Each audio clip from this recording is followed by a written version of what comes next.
How's it going out there? It's Wednesday, June 15th, and you're listening to the Wall Street Unplugged podcast. Once again, Daniel Creech, senior analyst here at Curzio Research, am filling in behind the mic for the one and only Frank Curzio, who continues to be traveling, making deals, meeting of the minds, pitching ideas, all that good stuff. But he should be back tomorrow behind the captain's chair, behind the mic here. Until then, I am in charge. I can't believe Frank continues to leave this entire company in my hands. Just kidding. Don't panic, everybody out there, especially you Curzio 1 members.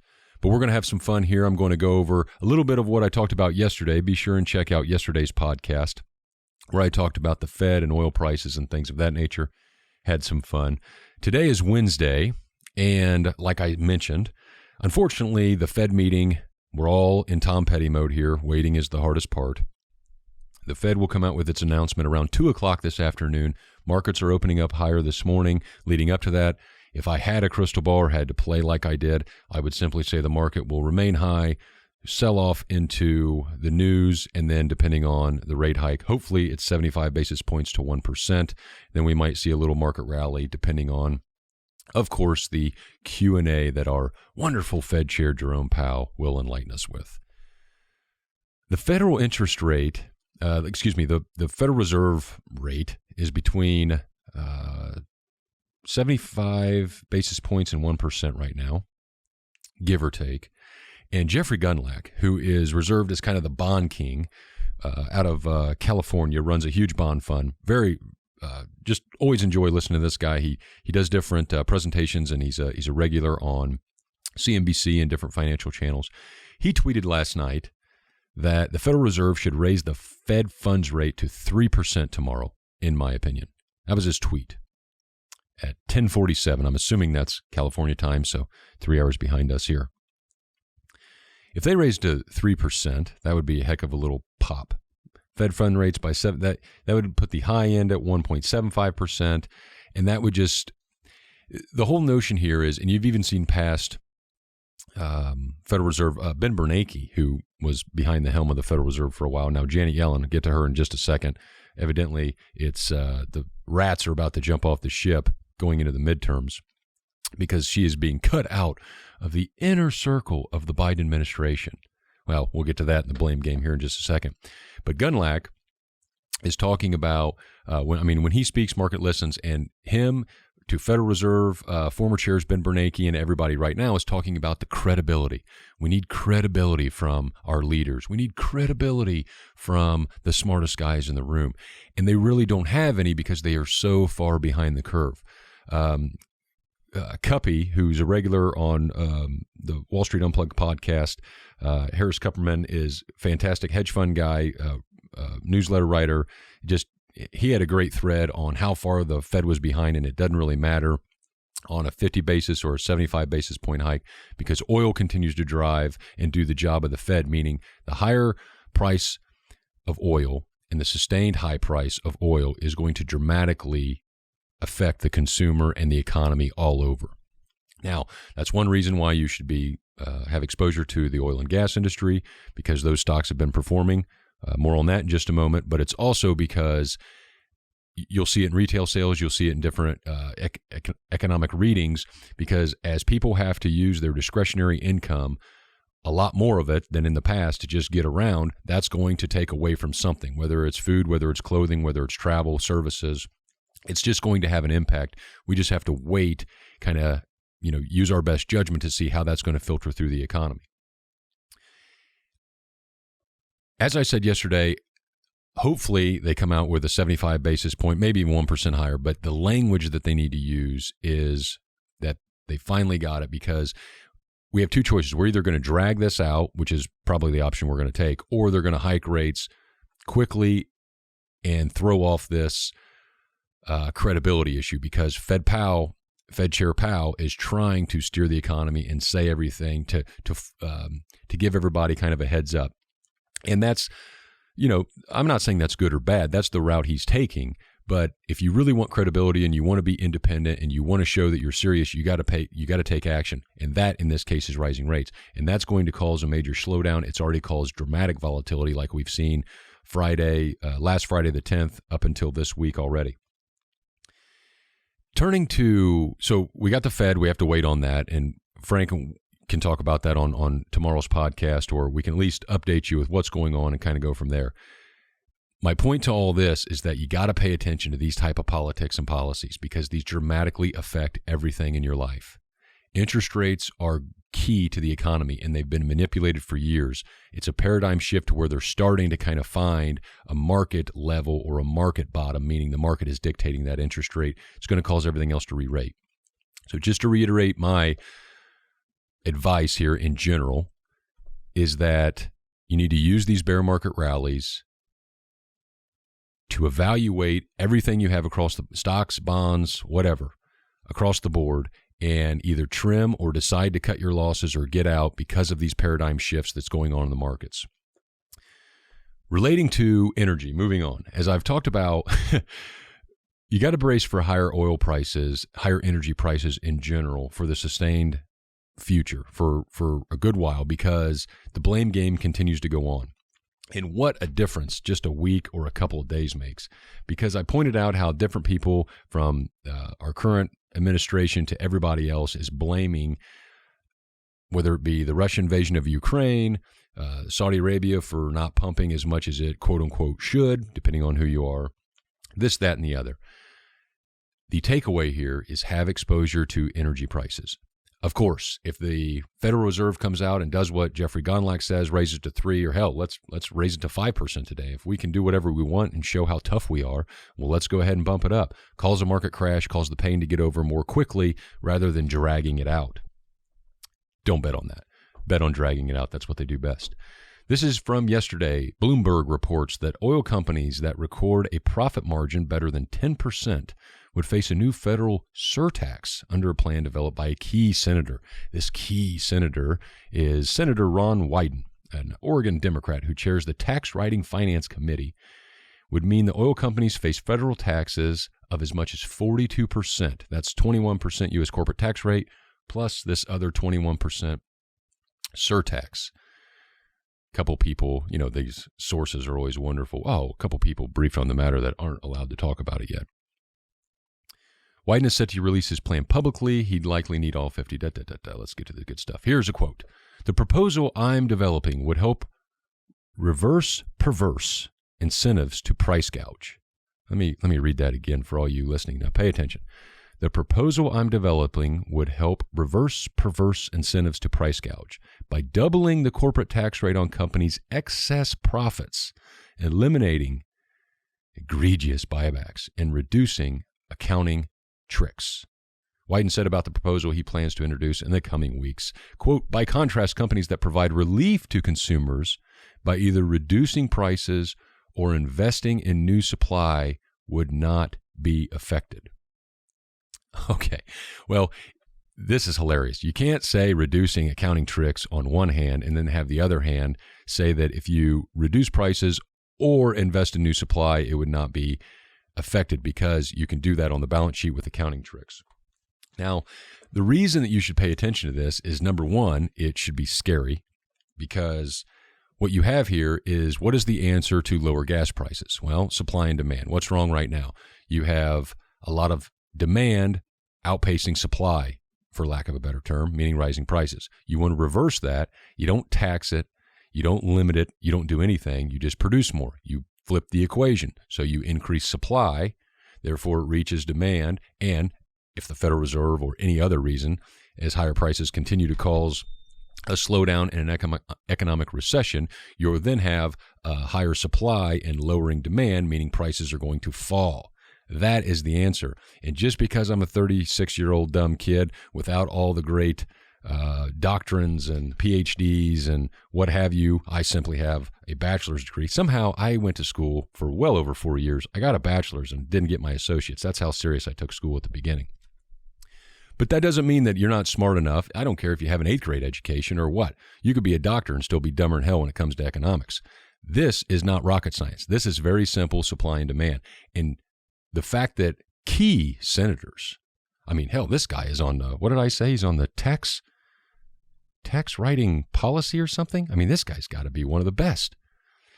They have no clue. They know, but they're choosing not to. We're not ruling out, let's see here. Then this is hilarious because they call out one of my favorite stocks, which is up significantly in Dollar Stock Club. And it says, last week at a port of Los Angeles on Friday, President Joe Biden specifically called out Exxon for raking in bumper earnings. Quote from the president, evidently, "We're going to make sure everyone knows Exxon's profits. Exxon made more money than God last year." I didn't see God's tax return. And I don't know if he's a 1099 or a W-2 employee, but I'll have to ask him when I pray this evening. You can't make this stuff up. This is better than a Hollywood movie. Getting back to the senator's quote here, the proposal I'm developing would reverse perverse incentives of price gouge. Let me unpack this. Doubling the corporate tax rate on companies' excess profits. That's a stickler there because that's going to go through crazy amounts of wording and bill language to have the common guy just throw up his hands in disgust and not even have to worry about that. Eliminating egregious buybacks and reducing accounting tricks. We'll forget the accounting tricks because a lot of those are goofy anyway, and he's got a point there. You could reduce a lot of things very easily across corporate America, but that won't happen anytime soon either. Egregious buybacks. That shows you who they think the enemy is, and that is investors. That is capitalism at its core, and that is the big takeaway and the worry that you need to see through all the energy, whether it be energy or shipping or food prices or logistics or gas prices. It doesn't matter. Internet, hell, now 5G is a requirement, or it should be a free, internet should be free, everything. And what they do, politicians in general, is pit one another against each other. Why not have investors or pay attention to rewarding everybody? I mean, instead of pointing them out as the bad guy, you should point to the wealth creation. It should be good that you point out ExxonMobil's profits. You should start that conversation and then go from there. But this is just slinging mud because they have to. And one quick point here on energy and why the incentives. Actually, two more good ones here, and then we'll move on. This is from the opinion section of the Wall Street Journal on Thursday, June 9th, and it says why energy companies won't produce. Full disclosure, this guy, Mr. Stotlenberg, is a former vice president, chief financial officer for Viant Energy, so he's biased. He's just to give all you haters out there against oil and gas some context. But he starts out and says, President Biden has urged oil and natural gas companies to ramp up production, and you'd think, given the current high prices, they would be interested in doing so, but not so fast. Oil and gas is at 5-year highs, but he quotes, listen to this, Devon Energy recently issued guidance for 2022 that refers to capital spending in the range of $1.9 to $2.2 billion, and production between 570 million to 600 million barrels of oil equivalents per day. That's across the board. Whatever you produce, you equate it or you turn it into oil from a measuring standpoint.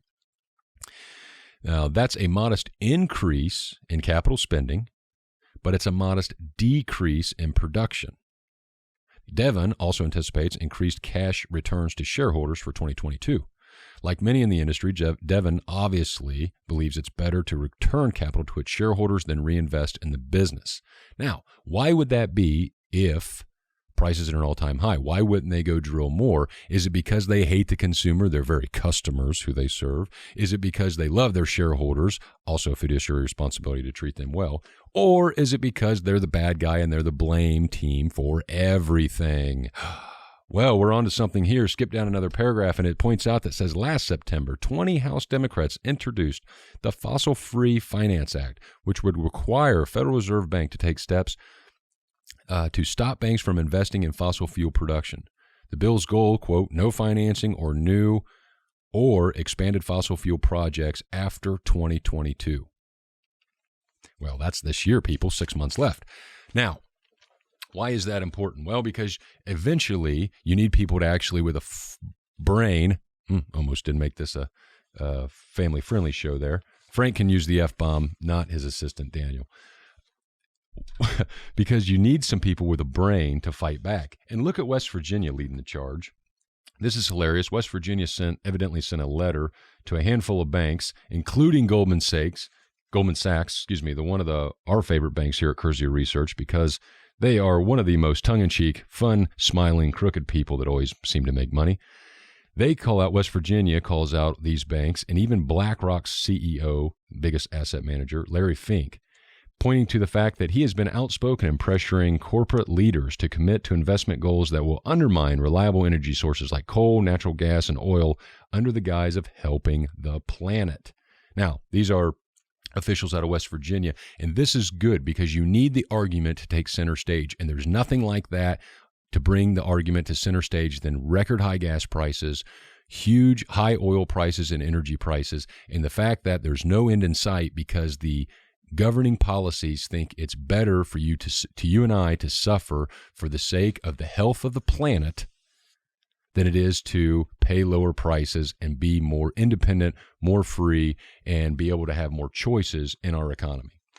Enough of that tangent. We're running out of time. I got to keep these under 30 minutes or your next podcast is free. I want to say one quick thing on operating companies and bear markets and how to view them. I'm going to just think out loud here and kind of talk through this. The front page of the Wall Street Journal today points out that Coinbase is cutting its staff by 18%, or about 1,100 people, as they brace for a recession in the general economy and the overall maybe another crypto winter. That was the 2-year period roughly where crypto tanked when it first hit 20,000 a coin and then fell all the way back below 4,000. Recently, it's hit high of almost 70,000. It's dropped over 65%. It's give or take 20,000 now. Hopefully, it doesn't go back all the way to the 80% retracement like it has in the past. That would take it from its previous high all the way down to around 12,000 if my math is correct, which you can all double check me and give me fun, fair, or hate messages. Smile. Daniel at CurzioResearch.com. That's Daniel at CurzioResearch.com. Because we are going into this new environment of higher inflation, higher interest rates, and growth isn't going to be rewarded like it has been in the last 10 years, now you really want to focus, and I don't mean to bore you to death, but I can't stress this enough on how to think through this because I've been talking with a lot of contacts, friends, family, investors, and you want to really for the first time in a long time, management and operating fundamentals matter. It's not just about growing anymore. And I talked a lot about this yesterday, so I don't want to continue to repeat myself. But I'm just going to give you a handful. I'm not saying buy these blindly. I'm talking about this from a thinking through process on the investor side. So you take like Target and Walmart, huge distributors, wonderful, well-run companies, been in business a long time, have a great track record. Target's down, give or take 40% year to date or close to that. Walmart's down not that much, but hasn't seen the run up like Target has. In the past few quarters, they've talked about shifting consumer behavior. Target recently came out and lowered a little bit of revenue, but then backed it up in the second half and causing the stocks to really sell off hard. And I get that because it's all knee-jerk reaction. And when you have knee-jerk reactions because of the leverage, because of the money sloshing around, yes, the Federal Reserve has changed course recently, but it takes a long time to flow through the pipeline. It takes a long time for the spill to make its way downriver. And that's what we're going to experience. So you have to be prepared for this new normal, these bear markets. The road less traveled is lower across market indices as we re-rate everything and get used to this high inflation, higher interest rate environment. Target and Walmart in previous quarters have talked about how they're going to pass on some of the prices with transportation, energy, inflation, et cetera, to the consumers. But they're also going to eat some of those prices because they're in it for the long term. These guys are like insurance companies. They're looking way down the road. They want to have consumers and know that they're going to have consumers for years and years to come. And why is that a good thing as an investor? Well, because holding these companies gives you not only upside capital appreciation, i.e. higher stock prices, but it's also going to let you compound your money in a very good way with a dividend, possible share buybacks. There's opportunity for special dividends, because of the amount of cash flow and coming in. So you want to focus, you want to look at these, the company presentations and things like that. FedEx just hiked its dividend. And Target, for its point real quick, Target upped its dividend recently like 20%. FedEx came out and, acted like they didn't want to show Target anything. They increased their dividend 53%. So newer CEO there, I'm not even going to try to butcher his name, announced that board of directors declared a quarterly cash dividend of $1.15 per share. That represents 40 cents per share, or a 53% increase from its previous dividend. They also, this is another key thing to look for. So you're looking at management, you're looking at operating companies. Another great thing is that look for newer CEOs. Now, whenever you get a new CEO, the first couple of quarters, they might use that as a, throw everything out moment. And why wouldn't you? If you're taking over the realm, you want to lower expectations and then start, whether that be a basketball team, a football team, whatever. Cut right to the bone in the beginning, and then lower expectations and things are going up. So look for newer management teams, look for operating teams. FedEx, one of the founders just changed to chairman of the board, I believe. So there's a lot of new places going on. So that might be rocky, but that kind of move to say, hey, we're serious about this. We're going to realign management compensation with shareholder returns and CapEx spending and such, and we're increasing this dividend. That shows you that they have good nature in the game. You want to continue to look for that. Another stock here, Camping World Holdings. I talked about this a couple of weeks ago when I filled in for Frank Curzio on the Dollar Stock Club. Dollar Stock Club, quickly, is our cheapest newsletter. Marketing should hang me. I don't even know what it costs. It's very cheap. It's a couple bucks a month, I think. We give out a lot of ideas. It's just an idea generation off of either Frank and I's conversations or his guest. And if you subscribe to any of our products, you get the Frankly Speaking, which only goes out to paying subscribers. I filled in for Frank a couple of weeks ago and really talked about Marcus Lemonis, the CEO of CWH, and he has huge ownership in the company. And he just bought, just this week, I believe it was dated the 10th, so maybe last week, and they filed this week. He just bought another $1 million in stock. Now, he's a rich guy, so take that with a grain of salt. But when stocks are tanking, markets are pulling back, you want to see those kind of CEOs, those management teams step up. You want to see them communicate. You want to see them take action, and that's what they're doing. Another great operating company that I've talked about in the past is AutoZone, AZO. Pull up a transcript from their conference call. Their management teams have a great pulse on the market. They serve the customer well. They have a great business model, and they continue to buy back shares on a regular basis as part of their business plan to drive up earnings and the stock price, and it's working. I know it's pulled back from previous highs, but it's a $2,000 stock, give or take, for a reason, and it's an amazing operating company. One other company that I will, and then also look for, this just caught my eye because I'm having some fun with this. I'll revisit this. But one company, this reminded me of this just on the fly. I wasn't going to talk about this, but I'll cram it in here quickly. I saw that Cheniere Energy, LNG, has entered into an agreement to buy $350 million worth of stock back from Carl Icahn. Carl Icahn is one of my favorite hedge fund managers. There's YouTube videos of him having hilarious stand-up stories about previous deals. Search that on the internet for a good laugh. LNG, Cheniere Energy, has $1 billion, I'm going off memory here, $1 billion in their share buyback under authorization right now, so they're using $350 million from Carl Icahn. The other thing that has me perplexed, I've been following this stock for a little bit, is Xerox, XRX. Now, at first glance, you see, it's going to be a dying business. You have to balance between hybrid work from home and corporate offices and printers and all that kind of stuff. And there's a lot of competition, and it's kind of a dying business. And Xerox is selling off, non-profitable divisions and recouping it and things. But when you read their transcripts, they're basically saying, hey, we're just a cash flow business. And this is what I think Carl Icahn sees it. I brought this up because he's a huge shareholder, something like 20-30% of the stock. And you want to think about, just in terms like I mentioned yesterday, Harold Hamm, large owner of Continental Resources, made an offer to take that private. I don't know if Carl Icahn is thinking the same thing or if other funds are, but on the conference calls, management's saying, hey, we're going to do at least $400 to $475 million in free cash flow or operating cash flow. They're going to pay 50% of free cash flow back to shareholders, either through dividends and share repurchases. So, effect, again, you have a management company focused on operating for the shareholders, and that's what you want to think about. And Xerox has gotten tanked, and Icahn has recently been buying. I'll continue to follow that. Maybe that'll make its way in. Give me your feedback. Tell me what he sees that I don't see jumping out at me. I'd be greatly appreciative. Daniel at CurzioResearch.com. But in bear markets, you want to focus on those traits. And don't panic. Just think through that. You're going to see a lot of volatility. And that's okay, because you got to remember, lower prices create opportunity. And unless the world ends, you're always going to have more opportunity. So you don't have to be buying stocks today, but have cash available. Be trimming stocks, be selling stocks that either your thesis has changed or you were just flat out wrong. It happens. And just hold cash to where you're ready when the opportunity strikes.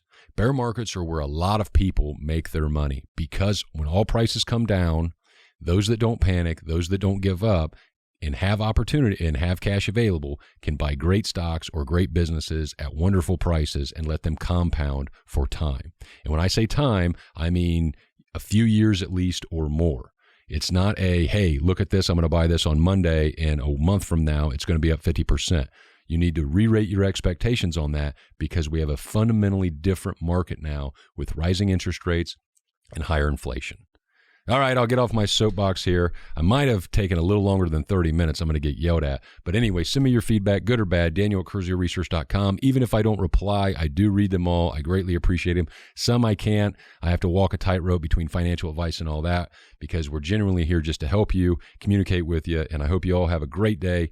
It's been great filling in, and we'll get back to our regular programming tomorrow. Cheers.